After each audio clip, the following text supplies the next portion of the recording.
नमस्कार मित्रों, स्वागत है आपका चौहान एकेडमी में। और हम आज चर्चा करने वाले हैं ये एडमिट कार्ड, गवर्नमेंट और चेयरमैन और साथ में अभी हाई कोर्ट का नया पेचड़ा अभी की खबर है। और साथ ही साथ में एक नोटिस भी है अपने माननीय हाई कोर्ट का ग्वालियर का। अब ये पेच फंस रहा है या फंसाया जा रहा है ये मुझे नहीं पता, ये तो तभी क्लियर होगा जब व्यापम एक बार पहुंचेंगे और व्यापम में इसके चेयरमैन से मुलाकात होगी। खैर, मामला क्या है उस मामले को पहले सुनेंगे, समझेंगे, चलेंगे। सबसे पहले कुछ चीज़ जान लेते हैं। आपको बता दूं कि आज एक और खबर पता चला कि ऑफिशियली है, मतलब न्यूज़ की खबर है कि शासन को प्रस्ताव 8,000 पदों पर भेजा गया था कि 8,000 पद खाली हैं। शासन ने जानबूझ करके 4,000 पद दिए। ऐसी सरकार के लिए क्या कहना चाहेंगे? खैर कोई बात नहीं, बाद में बात करते हैं। तो खबर आप देखेंगे यहाँ पर, तो ये खबर है, अभी की खबर है कि शासन से इन्होंने मांगे थे 8,000 पद कि हमारे पास 8,000 पद खाली हैं, 8,000 पद रिक्त हैं। लेकिन सरकार ने क्या किया, जानबूझ करके जो पदों की भर्ती के लिए इन्होंने इसके 4,000 किया। मतलब शासन जो है, जो वर्तमान सरकार है, वो चाहती ही थी कि जो ये भर्ती जो 8,000 ना हो बल्कि 4,000 भर्ती हो। खैर, मामला ये नहीं, मामला मैं कुछ और बताने वाला आपको, जबकि पुलिस के पद खाली 16,000 से ज़्यादा, ये सीधे तौर पर बता रहा है। खैर, ये मैं इसलिए बताना चाहता हूँ, यहाँ पर देख लीजिए, लिखा है कि पुलिस मुख्यालय शासन को प्रस्ताव भेजा था। उसके अलावा 8,000 से अधिक आरक्षकों को सरकार ने उच्च पदों पर भर्ती किया। मतलब पुलिस विभाग ने जो भेजा था 8,000 पदों को भरने के लिए पुलिस मुख्यालय शासन पर था, लेकिन उन्होंने क्या किया, 4,000 निकाले। खैर, ये तो एक खबर है, जो ऑथेंटिक चीज़ है उसके बारे में बात करते हैं। ये माननीय न्यायालय का है और इस पे एक नया पेच ये आया है कि जो एमपी प्रोफेशनल एग्जामिनेशन बोर्ड जो इन्होंने साडो और आर रूरल एग्रीकल्चर और इनका जो एग्ज़ाम्स को कैंसिल किया है, तो एक कोर्ट ने एक चीज़ बोली है, साफ तौर पर बोला है कोर्ट ने, उसके पूरा निर्णय आपको बता देता हूँ मैं, ठीक है। इन्होंने कहा है that inquiry is relation of recruitment examination of साडो are may kindly be conducted through CBI. That proceeding should be initiated against the erring officials of weapon. MP Professional Exams Board presented by Sri Praveen Nevaskar has filed। इसको ने जो किया, उन्होंने कहा कि उक्त के आधार पर दिनांक 10-11 फरवरी 2021 को आयोजित ग्रामीण कृषि विस्तार अधिकारी भर्ती परीक्षा, 29-30 से 31 जनवरी को आयोजित जो समूह 2 समूह 4 भर्ती परीक्षा और स्टाफ नर्स को जो परीक्षा दिनांक को जो है इसको परिणाम घोषित नहीं हुए थे, और न्याय हित एवं छात्र हित में तीनों प्रकरण निरस्त किया जाता है। प्रकरण की विस्तृत जांच साइबर पुलिस के माध्यम से कराने का निर्णय लिया गया। अब दोषी एजेंसी पर एक चीज़ और बोला गया कि अनुबंध का मतलब है कि भैया जो इसने एक क्या डाला था, एक सस्ती की कार्रवाई की जाए। सस्ती मतलब ये उस पर पेनल्टी लगाई जाए, उस पर दंड दिया जाए। आगामी परीक्षाओं में निरस्त परीक्षाओं को पुनः परीक्षा समय सीमा पर सुनिश्चितपूर्वक संपन्न हो, इसके लिए आवश्यक कार्रवाई त्वरित की जा सकती है।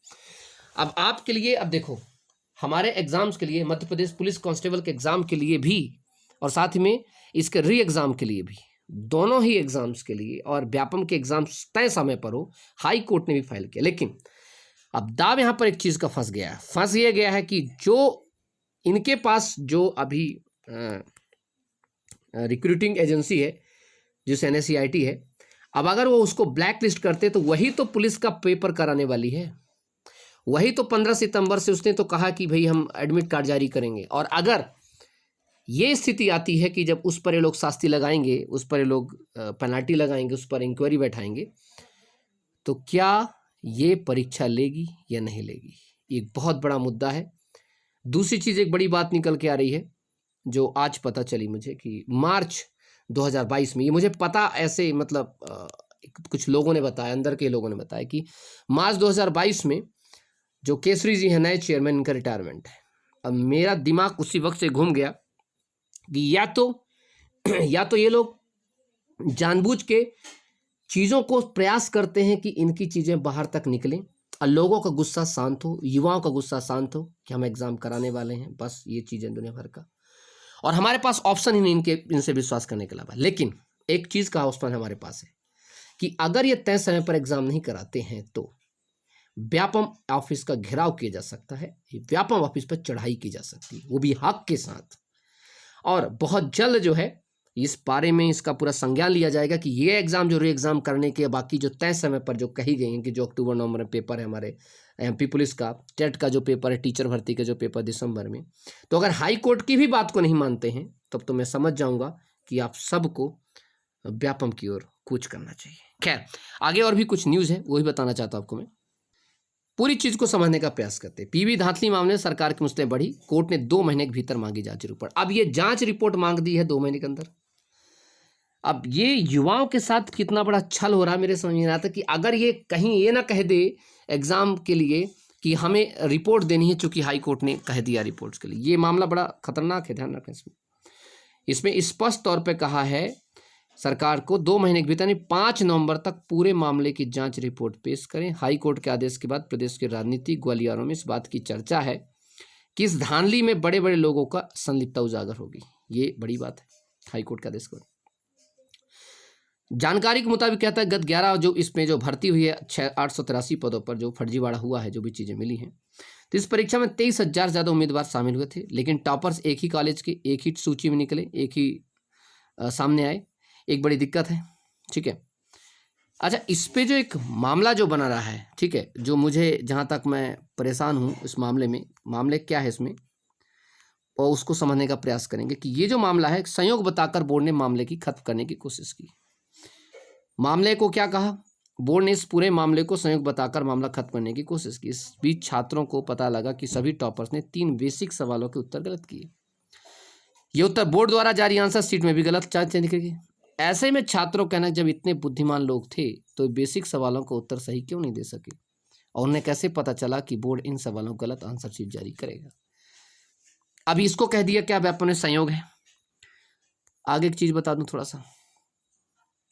बहरहाल मामले पर बवाल दृढ़ता देकर के मध्य सरकार तो रद्द करने के जारी करेंगे। सोमवार को इन्होंने पहुंचे हैं कोर्ट में। इन्होंने कहा कि भाई देखो, हमने परीक्षा को रद्द कर दिया, लेकिन कोर्ट ने कह दिया है कि परीक्षा रद्द करने से काम नहीं चलेगा, मामले की जांच होगी। कोर्ट ने जांच सीबीआई को तो नहीं सौंपा है, परंतु राज्य सरकार को ही 2 महीने के भीतर जांच कर रिपोर्ट पेश करने का आदेश जारी किया है। उन्होंने कहा कि अभी हम इसको सीबीआई को नहीं दे रहे हैं, लेकिन ये जरूरी भी हो सकता है कि हम इसे सीबीआई को भी दे दें। अब मेरे समझ में ये नहीं आ रहा है कि जब ये बीच में कोर्ट आ जाएगा तो केसरी जी जिनका रिटायरमेंट मार्च में है, तो क्या वो पुलिस के एग्जाम के लिए इस आदेश को आने के बाद जो 15 सितंबर से एडमिट कार्ड जारी करने वाले थे, करेंगे या नहीं करेंगे। एक बहुत बड़ा सवाल यहाँ पर छोड़ के जाता है, क्योंकि जब बड़े बड़े हिल जाते हैं तो फिर केसरी जी क्या चीज़ है।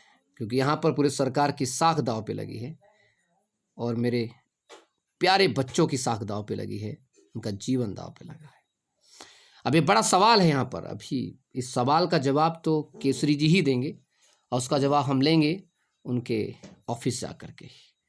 12 तारीख को मैं आप सबसे एक अनुरोध करूँगा कि 12 तारीख को ये जवाब लेना ज़रूरी है। वैसे एक बात बताना चाहता हूँ, 12 तारीख को क्यों? क्योंकि 15 तारीख को एडमिट कार्ड पे साइन होने वाले हैं। अगर वो साइन हो गए 12 तारीख के पहले तो आपका एडमिट कार्ड 15 तारीख को कोई नहीं रोक सकता। लेकिन अगर केसरी जी इस बात से डर गए कि भैया कहीं मामला मेरे पूरे जिंदगी में एक कलंक ना लग जाए और हाई कोर्ट की ये जो टिप्पणी उनको कहीं ज़्यादा घर ना कर जाए, तो इससे पहले को अपना मन बदलें एडमिट कार्ड में साइन करने से पहले। क्योंकि मुझे जो जानकारी मिली है कि एडमिट कार्ड की लिए जारी करने के लिए जद्दोजहद चल रही है। व्यापम में 3 वर्ग है कर्मचारियों को। एक वर्ग है जो चाहता है हो तो ठीक, ना हो तो ठीक। एक चाहता है कि पुलिस भर्ती हो और तत्काल हो। इनमें से वो बहुत सारे लोग हैं जिनके बच्चे लगातार तैयारी कर रहे हैं। एक वो है जो कुछ लोग हैं, 1 या 2 लोग हैं जिनका रिटायरमेंट हाल ही में, वो चाहते हैं कि हमारे रिटायरमेंट होते हुए ऐसी कोई भी चीज़ नौबत ना आए, नहीं तो पता चले हमें कोर्ट के चक्कर काटने पड़ेंगे और बार बार हमें जाना पड़ेगा, बताना पड़ेगा। इनकी संख्या खैर कम है 2-3 ही लोग हैं, लेकिन ये पूरे के पूरे हेड हैं ये लोग। इधर पूरी संख्या है जो कि एडमिट कार्ड जारी कराने के लिए है। और अगर आप लोग सही समय पर सही ट्रैक पर अगर हमने वार किया तो ये जो फड़ला है इन्हीं के साथ आ जाएगा। और जो फाइल केसरी जी के पटल पर रखी गई है अभी 10 तारीख को, मैं बता रहा हूँ आपको, जो 10 तारीख को आज जो उनकी चर्चा की गई है, आज जो चर्चा की गई, आज जो मेरे को ये जो फाइल भेजी गई, जो आपने देखा कोर्ट वाला, ये वहीं से मुझे भेजा है मेरे मित्र ने, कि ये मामला है दोस्त। और इस मामले को देख करके केसरी जी बोले कि I will take some time, मुझे कुछ समय चाहिए इस एडमिट कार्ड को जारी कराने का। अब मेरे समझ में ये नहीं आ रहा है मैं और आप, हमें करना क्या चाहिए इस वक्त। क्या 12 तारीख को हम लोगों को व्यापम में केसरी जी से मुलाकात करके अपना पक्ष रखना चाहिए कि नहीं रखना चाहिए?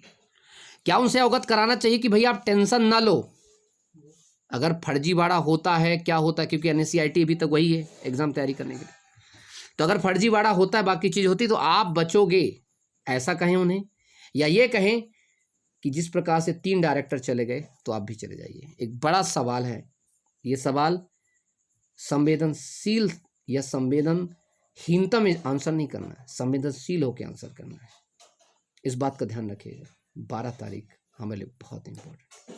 आज की खबर मुझे काफ़ी आहत की, लेकिन चूंकि ये ऑर्डर है हाई कोर्ट का, तो ना तो मैं इसकी आलोचना कर सकता और ना आप इसकी आलोचना कर सकते। हाँ, इस पे हम इससे असहमत हो सकते हैं या सहमत हो सकते हैं, लेकिन आलोचना करने का ना तो हक आपके पास है ना मेरे पास है। खैर, तो ये था हमारा आज का एक बड़ा सा एपिसोड, और मुझे लगा कि ये बात बहुत बड़ी है, बात करना चाहिए। आप सभी लाइव हैं, आप सभी लोग देख रहे हैं, कितना बड़ा मुद्दा है हमारे लिए। ये बहुत बड़ा सवाल छोड़ के जाता है दोस्त। आज ये वीडियो बनाते समय मैं समझ नहीं रहा कि दोषी दूं किसको मैं, सरकार को, लोगों को, कोर्ट को, या किसको दोस्त। खैर, चलते हैं, बाय बाय, नमस्कार। लेकिन ध्यान रखना, तैयारी धारदार करते रहना, क्योंकि इन्हें इलेक्शन कराना है, इनको सत्ता का सुख अभी चाटना है, इनको कुर्सी चाटनी है, टेंशन मत लीजिए। और ये वक्त अब हमारे पास है, इनके पास नहीं, इनके पास से हाथ निकल गया। 1 लाख इनको नौकरी देनी ही देनी है, वरना इनसे तो हम पूछेंगे। और 11 तारीख को और 12 तारीख को शिवराज सिंह चौहान जी का दौरा है सतना में, तो ज़रा स्वागत करिएगा अच्छे से। अपने हमारे भाई, हमारे मामा जी आ रहे हैं, उनसे प्रश्न जरूर पूछिएगा कि भाई साहब कहाँ है हमारी भर्ती, और कहाँ है वो 1 साल पहले वाली पुलिस की नौकरी, कहाँ है? प्लीज़ इतना तो कर ही सकते हैं सतना वाले। Bye bye.